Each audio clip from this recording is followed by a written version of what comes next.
Get ready for the most intense event in combat sports. Power Slap 9 is coming this October.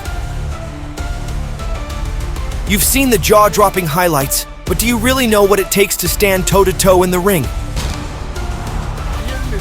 I'm JJ, and over the next 10 minutes, we're pulling back the curtain to reveal the secrets behind the sport's biggest moments. The precision and power that separate legends from rookies.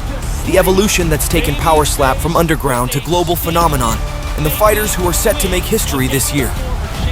Stay with us, because what you're about to see will change the way you think about combat sports. Don't forget to like and subscribe. Power Slap Fact presents. Power Slap is more than just a spectacle. It's a sport of precision, endurance, and raw power, with strict rules explained by Dana White. With any new sport, you have to have rules. Here's how the rules for Power Slap are going to work. A coin toss before every fight determines who slaps first, and there's a maximum 3 rounds in a fight. In each round, the fighter will deliver an open hand slap to the opponent's face. At the start of the round, the striker has 30 seconds to deliver the slap. When slapped, you have 30 seconds to recover and get back into fight position. It's the ultimate test of toughness.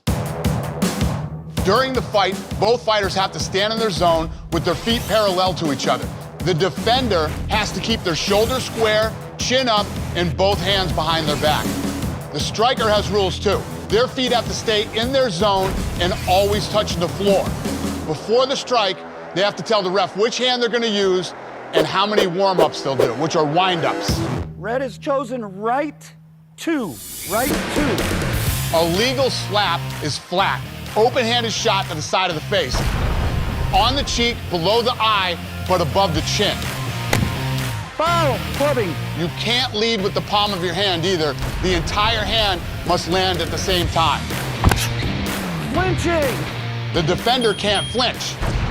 Raise their shoulder or tuck their chin.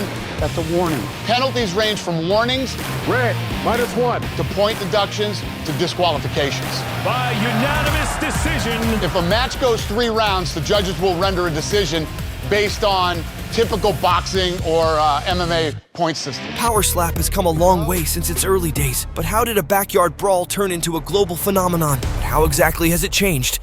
Let's take a look at the then versus now.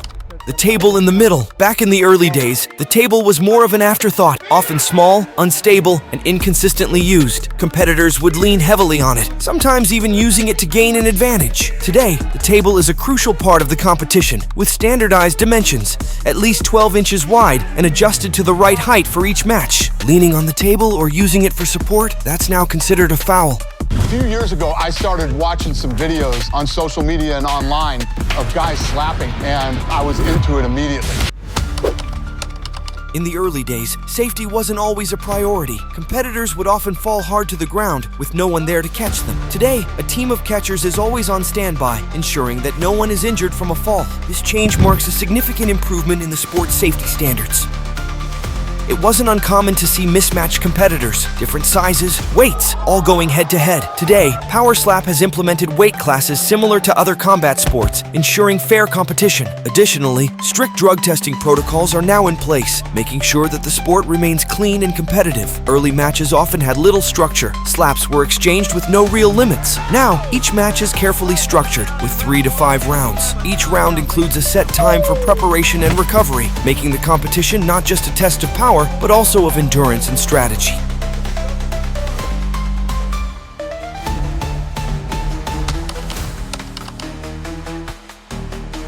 Early Power Slap matches were notorious for the brutal injuries sustained by competitors. With minimal regulations and safety protocols, it was not uncommon to see fighters suffer from severe concussions, facial fractures, and even knocked out teeth. The lack of proper medical oversight meant that injuries were often left untreated, leading to long-term damage for many participants. In the beginning, the sport operated much like an underground fight club, where the emphasis was on the spectacle rather than the safety of the competitors. There were no standardized rules for how hard one could slap, leading to many incidents incidents where competitors were left unconscious on the floor without immediate medical attention. The impacts were devastating, with some competitors experiencing repeated head trauma that could have lasting neurological effects. Today, Power Slap has taken significant strides in addressing these issues. One of the most critical advancements has been the introduction of mandatory medical teams at every event. These teams are equipped to deal with immediate injuries and provide critical care if a competitor is knocked out or severely injured. The use of protective gear has also evolved, with competitors now required to use professional ear protection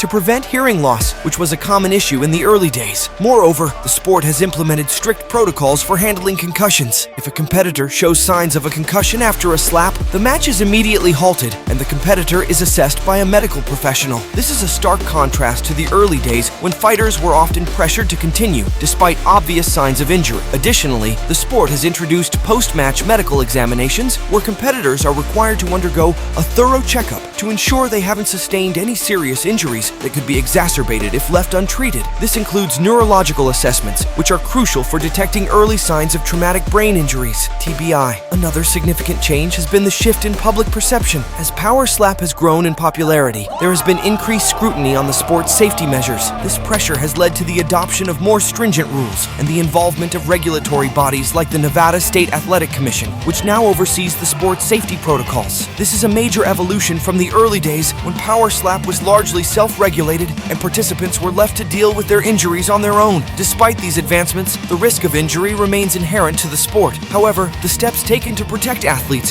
have greatly reduced the severity and frequency of injuries, allowing Power Slap to evolve from a dangerous spectacle into a more respected and regulated combat sport. Power Slap was often held in improvised settings, MMA cages, boxing rings, wherever space was available. Now it's hosted on an open-plan stage designed specifically for the sport. We've also set the stage for Power Slap to become a global phenomenon. Listen as Dana White explains Power Slap Season 1. What I'm looking for are the best slap fighters in the world to come in and join Power Slap. And they'll be competing for a spot in the first pay-per-view, and they'll also be fighting to be ranked. So for the coaches, we brought in the two best guys in the world. 2, 3, oh! Darius the Destroyer is a heavyweight champion from Missouri, and this dude has never lost a fight. No! Rocky Moore is unconscious. Darius the Destroyer with a big knockout. So the Wolverine's name is Ron, and he's a former MMA fighter turned slap fighter. Another big shot from Wolverine. Oh, my. This guy's got incredible power and toughness. And his only losses have been to the Destroyer.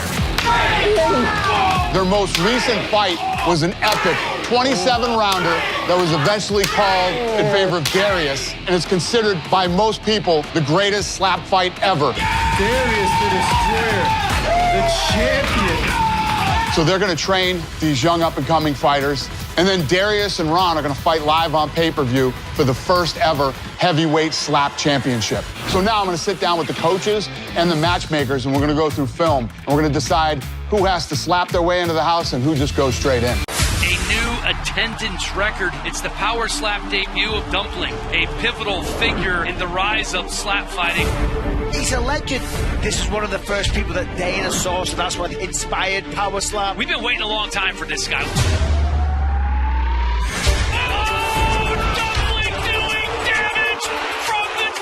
Dana wanted to bring him to the promotion. Talk about making a huge impression. He's got a tough challenge ahead of him, and super heavyweight Power Slap champion, the crazy Hawaiian, who has yet to lose on a Power Slap stage. He hasn't been hurt. He hasn't been wobbled. A showdown with Dumpling? How great would that be? Give me the Dumpling! This fight's going to be incredible. I cannot get enough of it. Super heavyweight title fight. Two monsters squaring off. For the first time, Power Slap in Abu Dhabi, a historic moment for the sport. I can't wait. Let's go. As we've seen, Power Slap has evolved dramatically from its chaotic beginnings to a regulated, safer, and more respected sport. But what do you think about these changes? Do you believe the new rules and safety measures have made Power Slap more legitimate, or do you miss the raw intensity of the early days? How do you think the sport will continue to evolve in the future? We'd love to hear your thoughts in the comments below. What's your take on the evolution of Power Slap? Let's get the conversation started. Don't forget to like and subscribe.